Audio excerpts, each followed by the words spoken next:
उन सिद्धांतों को लेकर के नेताजी और हम समाजवादी लोग लगातार संघर्ष कर रहे हैं। ये एक बहुत लंबी लड़ाई है।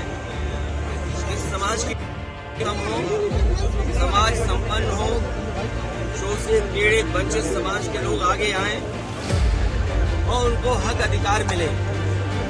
आज भी जब हम डॉक्टर लोहिया को याद करते तो ये भी याद करें, एक समय ऐसा आया था कि डॉक्टर भीमराव अम्बेडकर और डॉक्टर लोहिया दोनों मिलकर के साथ काम करना चाहते थे।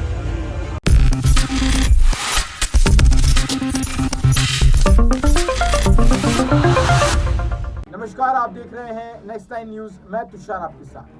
2023 और 2024 में जो चुनाव होने हैं उसको लेकर माहौल जो है वो बनना शुरू हो गया है। बात करें अलग अलग राज्यों की तो यहाँ पर हर राज्य में इस समय चुनावी माहौल देखने को मिल रहा है, क्योंकि 2023 में जहाँ 5 राज्यों में चुनाव है तो वहीं 2024 में लोकसभा के चुनाव है, जिसमें सभी राज्यों को यहाँ पर पार्टिसिपेट करना है। आपको बता दें, जिस तरीके से हम लगातार देखते आ रहे हैं कि जब से चुनावों की तारीखों का ऐलान हुआ है तब से सभी पार्टियां एक दूसरी पार्टियों पर जो है वो आरोप प्रत्यारोप का दौर शुरू कर चुकी है।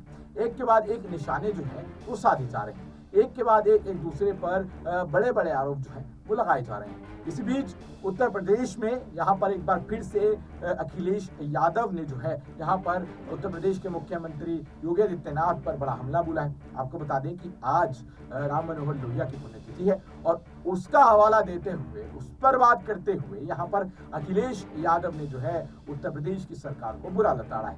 आपको बता दें कि जिस तरीके से उत्तर प्रदेश में देवरिया कांड हुआ, जिस तरीके से देवरिया हत्याकांड में एक फैमिली के, एक परिवार के 6 सदस्यों को मार दिया गया, उसको लेकर पहले से ही जहाँ सपा पार्टी बीजेपी पर एक के बाद एक हमले करती नजर आ रही है, तो आज यहाँ पर एक और बार अखिलेश यादव ने भारतीय जनता पार्टी और खासकर उत्तर प्रदेश के मुख्यमंत्री सीएम योगी आदित्यनाथ पर बड़ा हमला बोला है। क्या कहा है उन्होंने, चलिए आपको सुनिए।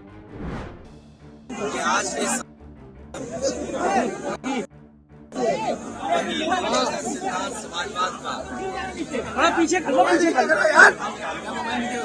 आज भी प्रासंगिक है। देश की और समाज की तमाम समस्याओं का समाधान समाजवादी रास्ते से ही है। डॉक्टर राम मनोहर लोहिया के सिद्धांतों पे चलने वाले हम समाजवादी लोग,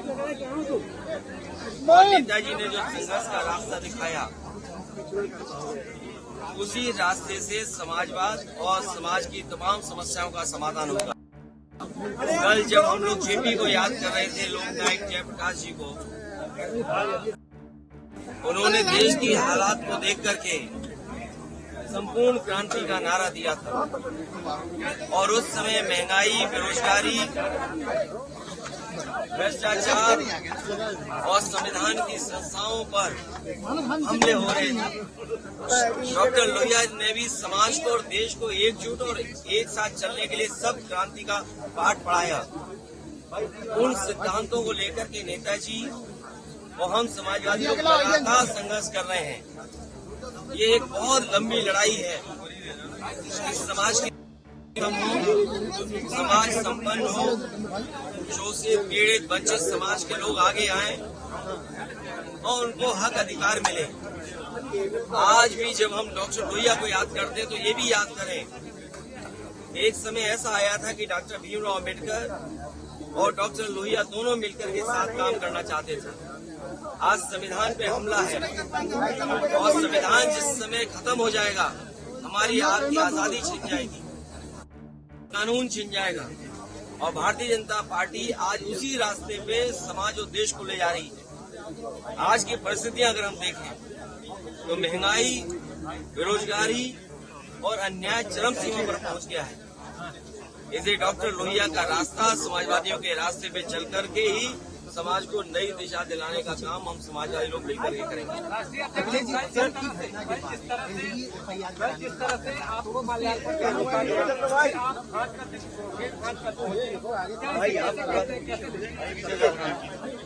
ये तमाम संस्थाएं जहां हम खड़े हैं, डॉक्टर राम मनोहर लोहिया जी का पार्क है और पुराने साथियों को याद होगा कि नेताजी से लेकर के उस समय के समाजवादी लोग यहाँ पर आए थे और इस पार्क का शुरुआत और जेपीआईसी का शिलान्यास हुआ था। लोकनायक जयप्रकाश जी का म्यूजियम है वो समाजवाद का संग्रहालय है। सवाल तो आपको ये पूछना चाहिए सरकार से कि किस कारण वो समाजवादियों का संग्रहालय का पूरा नष्ट कर दिया उन्होंने। आखिरकार क्या कारण है? एलडीए और सरकार मिलकर के उस म्यूजियम को बंद कर रही है। उसमें पूरा का पूरा जीवन जयप्रकाश जी ने जिस तरीके से जिया, हर चीज उनकी वहाँ कोशिश की है कि उस तरीके से उसको रखी जाए। अखबार इमरजेंसी के टाइम में छपा था जिसमें एडिटोरियल नहीं था। वो थाली बजाने का जो संघर्ष और लोगों को जगाने का काम, जोड़ने का काम किया था, वो भी उस म्यूजियम में है। आखिरकार सरकार क्या छिपा रही है? और फिर अगर उनकी नीयत साफ होती तो इस तरीके से लोग जाए जयप्रकाश जी को पॉलिथीन से नहीं ढकते। ये लोग अपनी नाकामी छिपा रहे हैं, अपना भ्रष्टाचार छिपा रहे हैं। जो अच्छी चीज बनी है उसको खत्म कर दिया, वो छिपा रहे हैं। समाजवादियों ने सपना देखा कि आने वाली पीढ़ी को एक म्यूजियम दें, एक किसी के जीवन के बारे में समझाएं, दिखाएं, जिससे वो कुछ प्रेरणा ले सके। ऐसी संस्था को चौपट करने का काम, बर्बाद करने का काम अगर किसी ने किया है तो भारतीय जनता पार्टी की सरकार ने किया है। और हम लोग सर्वेंट डिप्टी मिनिस्टर का जवाब नहीं देते हैं, सर्वेंट डिप्टी चीफ मिनिस्टरों का जवाब नहीं देते हैं। और इसलिए नहीं देते हैं कि कोई जिम्मेदार अगर है तो वो मुख्यमंत्री खुद जिम्मेदार हैं। अगर वो सड़क के टूटने पर, किसी आंदोलन में किसी सरकारी चीज के नुकसान पर भरपाई करते हैं वो उसकी जेब से, तो क्या ये रिवर फ्रंट, यही जेपीनाईसी, ये म्यूजियम और ये जो पार्कों की बर्बादी है, क्या इसका वसूला नहीं जाए सरकार से? जिस तरह से लगातार जैसे ये सामने चीजें आई उसके बाद तमाम तरह के विरोध शुरू हो गए। आप अगर ये बताते लोहिया पार्क में ना आने देते आज, तो हम और आप कैसे आते? केवल हमने बाउंड्री नहीं चढ़ी या गेट पे हम ही नहीं गए। हम अपने पत्रकार साथियों से कहेंगे कि मैं आपका भी धन्यवाद देता हूँ कि आप भी लांग गए उसको, आप भी छलांग मार गए। अगर एफआईआर हम पे होगी तो तैयार आप भी रहो, एफआईआर आप पर भी होगी।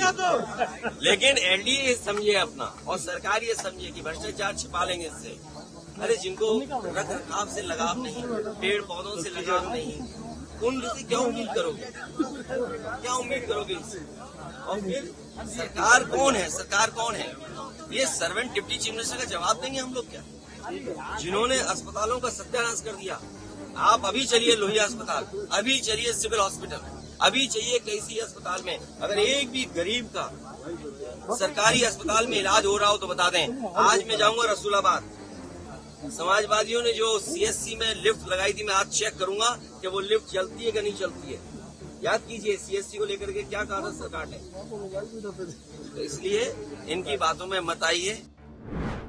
तो देखा आपने किस तरीके से यहाँ पर सीएम योगी आदित्यनाथ पर एक के बाद एक हमले करते नजर आए। उन्हें भ्रष्ट सरकार बताया, उन्हें जाति विरोध बताया, उन्हें बताया जिस तरीके से जो राम मनोहर लोहिया की जो एक सोच थी उसको लेकर वो नहीं चले हैं। किस तरीके से आज हमारे राज्य में यानी कि उत्तर प्रदेश में जो पिछड़ा दलित वर्ग है जिसकी वो हमेशा से पैरवी करते रहे, उसके साथ बुरा हो रहा है। किस तरीके से भ्रष्टाचार बढ़ चुका है, किस तरीके से जो देवरिया हत्याकांड हुआ इसको लेकर भी उन्होंने कई निशाने साधे हैं। लेकिन आपको बता दें कि ये तभी होता है जब चुनाव का माहौल जो है वो करीब होता है और गर्म होता है। लेकिन जिस तरीके से एक के बाद एक सभी पार्टियां एक दूसरे पर हमला करती नजर आ रही हैं, उससे कहीं ना कहीं यही पता चलता है कि अब जो है ये हमले और भी बढ़ते जाएंगे क्योंकि चुनाव जो है वो अब काफी नजदीक आ चुके हैं।